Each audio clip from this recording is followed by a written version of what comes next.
یہاں جس صبر کا ذکر ہو رہا ہے وہ صبر علی الطاعہ نہیں ہے جو میں نے کل بیان کیا تھا، صبر عن المعصیہ نہیں ہے جو میں نے کل بیان کیا تھا،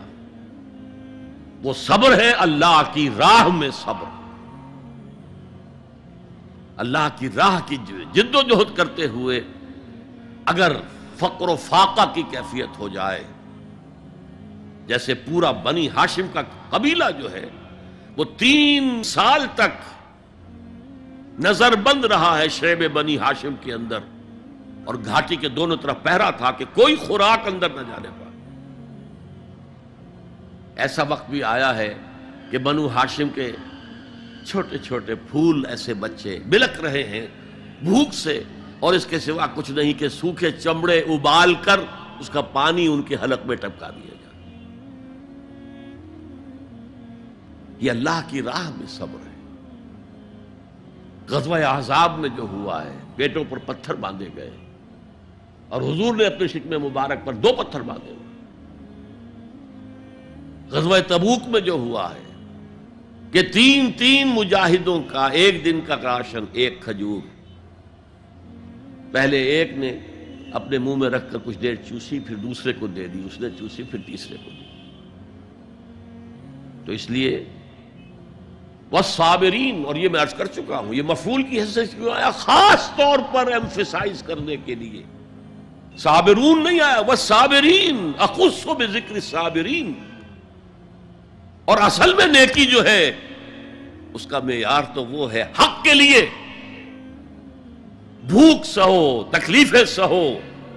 اور حق کے لیے میدان جنگ میں آ کر صابر رہو، ثابت قدم رہو۔ اس کا کیا مطلب ہے؟ یہاں بیسیکلی ڈیفرنشیٹ ہو گیا ہے ایک خانقاہی تصور نیکی کا، ذکروں کے ذریعے، مراقبوں کے ذریعے اپنے آپ کو مانجے جاؤ، مانجے جاؤ، مانجے جاؤ،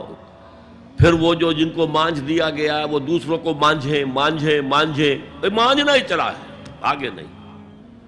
میدان میں آ کر باطل کو چیلنج کرنا یہ نہیں ہے ہی نہیں۔ اور شیطان خوش ہوتا ہے، ہنستا ہے کہ چائے لگا مست رکھو ذکر و فکر صبح گاہی میں اسے، اور پختہ تر کر دو مزاج خانقاہی میں اسے، تاکہ اصل جو ہے میدان وہ میرے لیے کھلا چھوڑ کر لگے رہے۔ نہیں، اصل کرائیٹیرین آپ کی صداقت کا، آپ کی نیکی کا، تواصوا بالحق وتواصوا بالصبر۔ یہ صبر کسی اور کام کے لیے نہیں ہے، یہ کوئی وطن پرستی کی جنگ کا ذکر نہیں ہے، یہ کوئی قوم پرستانہ جنگ کا ذکر نہیں ہے، یہ کوئی اپنی جیسے بادشاہ کرتے تھے اپنی دولت بڑھانے کے لیے، اپنی مملکت کو توسیع دینے کے لیے صبر نہیں ہے، بلکہ یہ راہ حق میں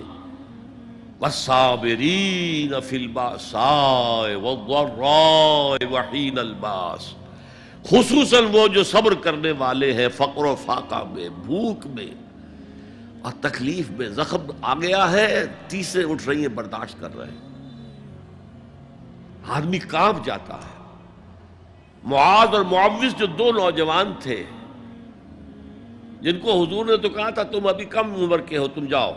واپس چلے جاؤ، لیکن ان میں سے جو بڑا تھا اس نے کچھ کہا حضور سے تو حضور نے مان لیا، چلو ٹھیک ہے تم آ جاؤ۔ چھوٹے نے کہا حضور میں اسے پچھاڑ سکتا ہوں، آپ نے کشتی کرائی، اس نے پچھاڑ دیا، اچھا بھائی آ جاؤ، تم بھی آ جاؤ۔ انہی میں سے ایک کا ہے، میں بھول رہا ہوں ان کا نام، ان کے ایک شانے کے اوپر تلوار کا وار پڑا، پورا شانہ کٹ گیا، کوئی ایک تسمہ، کوئی ایک ٹینڈن لگا رہ گیا کسی، اب وہ ہاتھ جو ہے وہ لٹک رہا ہے، وہ دوسری ہاتھ سے تلوار چلا رہے ہیں لیکن یہ رکاوٹ ڈال رہا ہے۔ انہوں نے اپنے ہاتھ کو اپنے پاؤں کے نیچے رکھا، زور سے جھٹکا دیا اور اس بازو کو علیحدہ کر کے پھینک دیا۔ اور میں سچ کہتا ہوں انہیں کوئی درد محسوس نہیں ہوا ہوگا۔ وہ جذبہ جو ہوتا ہے وہ انسان سے سب کچھ کرا دیتا ہے،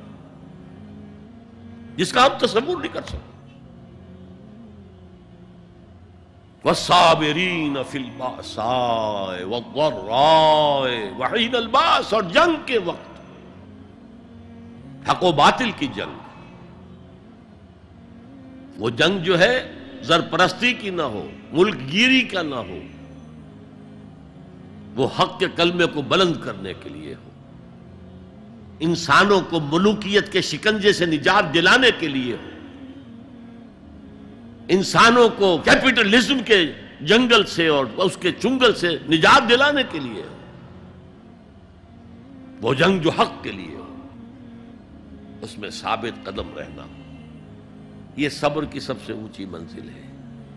اور یہ نمایاں ترین فرق ہے اسلام کے تصور نیکی میں اور جو آپ دنیا میں دوسرے،